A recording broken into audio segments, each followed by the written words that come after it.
Baik, Assalamualaikum warahmatullahi wabarakatuh. Perkenalkan nama saya Tiara Zahran Rabani, NIM 4512420021.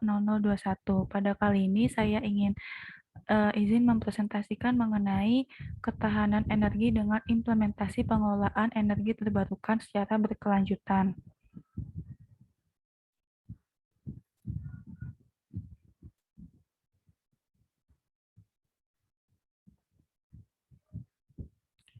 Nah, di sini ada 3 konsep, yaitu ketahanan energi, kemandirian energi, dan juga kedaulatan energi, di mana ketiga konsep ini tidak bisa dipisahkan satu sama lain karena mereka saling berkaitan, dan penjelasannya akan dijelaskan di dalam slide berikutnya. Yang pertama yaitu ketahanan energi yang memiliki definisi sebagai konsep ketersediaan atau availability dengan indikator sumber pasokan, kemampuan untuk membeli atau affordability, yakni daya beli yang dikorelasikan dengan pendapatan nasional per kapita, dan juga adanya akses atau accessibility bagi pengguna energi untuk menggerakkan kehidupan dan juga roda ekonomi, serta untuk bertahan dalam jangka panjang atau sustainability. Lalu yang kedua yaitu ada kemandirian energi, yang mana memiliki definisi sebagai suatu kemampuan negara untuk memanfaatkan keanekaragaman energi dengan memanfaatkan berbagai potensi yang ada, baik dari sumber daya alam, manusia, sosial, ekonomi, dan juga kearifan lokal secara bijak. Lalu yang ketiga yaitu ada kedaulatan energi, di mana memiliki konsep sebagai hak negara dan juga bangsa untuk secara mandiri menentukan kebijakan pengelolaan energi untuk mencapai ketahanan dan juga kemandirian energi. Lalu ada beberapa faktor yang dapat mempengaruhi keamanan pasokan energi. Yang pertama yaitu ketersediaan cadangan BBM, baik di dalam negeri maupun oleh pemasok eksternal. Lalu yang kedua yaitu kemampuan ekonomi untuk memperoleh pasokan untuk memenuhi permintaan energi yang diproyeksikan. Dan yang ketiga yaitu tingkat tingkat diversifikasi sumber daya energi dan juga diversifikasi pemasok energi suatu perekonomian. Dan yang keempat yaitu aksesibilitas sumber daya bahan bakar dan juga dalam hal ketersediaan infrastruktur energi terkait dan juga infrastruktur transportasi energi. Lalu yang kelima yaitu kekhawatiran geopolitik seputar akuisisi sumber-sumber daya. Lalu selanjutnya ada kasus ketahanan energi di Indonesia. Yang pertama adalah sumber energi utama semakin berkurang, lalu yang kedua mengakibatkan harga minyak itu sendiri tiap hari semakin meningkat secara substansial. Lalu ada juga faktor geopolitik yang dapat mengancam pasokan minyak non-OPEC selama beberapa dekade mendatang, dan juga ada kemiskinan energi yang melibatkan subsidi bahan bakar, serta adanya mitigasi perubahan iklim. Nah, di sini terdapat usulan menyangkut reformasi sektor energi. Yang pertama yaitu menyangkut harga karbon, yang kedua yaitu menyangkut penghapusan subsidi energi secara bertahap. Lalu ada beberapa komponen dalam tata kelola energi. Yang pertama yaitu perkembangan norma dan juga peran norma sebagai agen perubahan. Lalu yang kedua yaitu perlunya kontribusi khusus yang diberikan oleh LSM internasional dan juga organisasi internasional untuk mengatasi masalah khusus subsidi bahan bakar.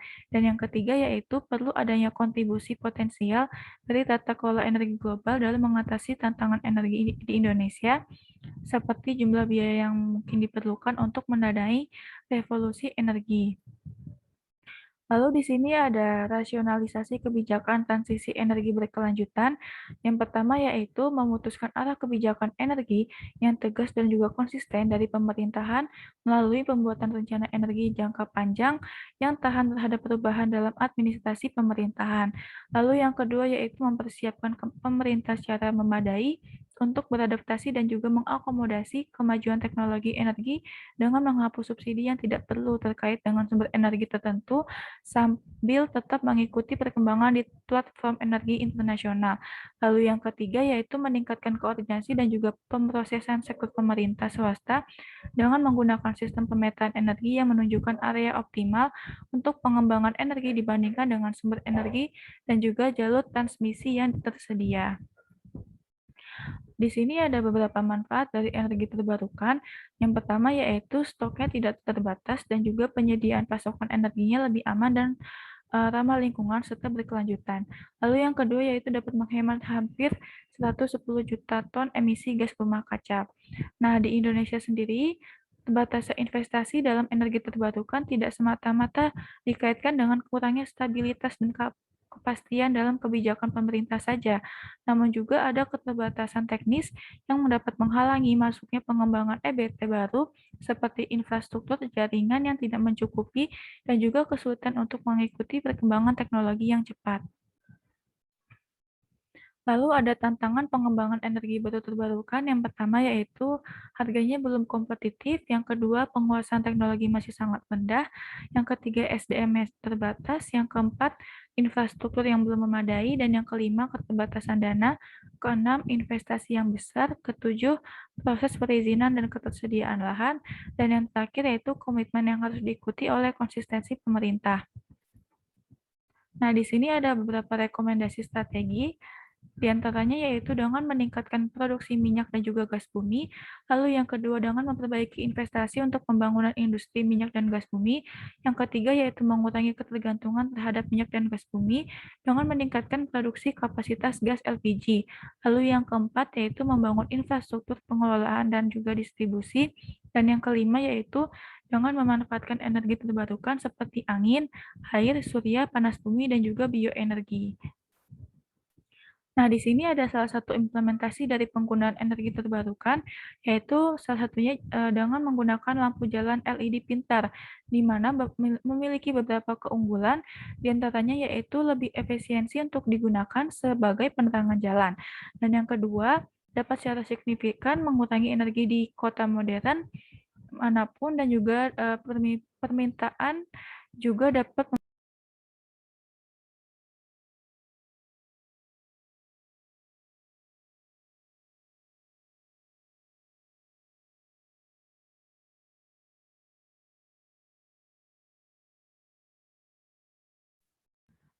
Mohon maaf, tadi terkendala sinyal. Baik, selanjutnya yaitu keunggulan yang kedua dapat secara signifikan mengurangi energi di kota modern manapun dan juga mengurangi permintaan energi yang dapat membantu sistem distribusi di dalam kota pintar untuk lebih mengintegrasikan sumber energi terbarukan yang terputus-putus seperti angin dan juga matahari. Lalu yang ketiga yaitu dapat dijadikan sebagai solusi untuk sistem penyimpanan energi lokal yang terhubung dengan cerdas dan juga untuk mendukung lebih banyak sumber energi terbarukan di jaringan listrik. Nah, mungkin cukup sekian presentasi yang dapat saya sampaikan.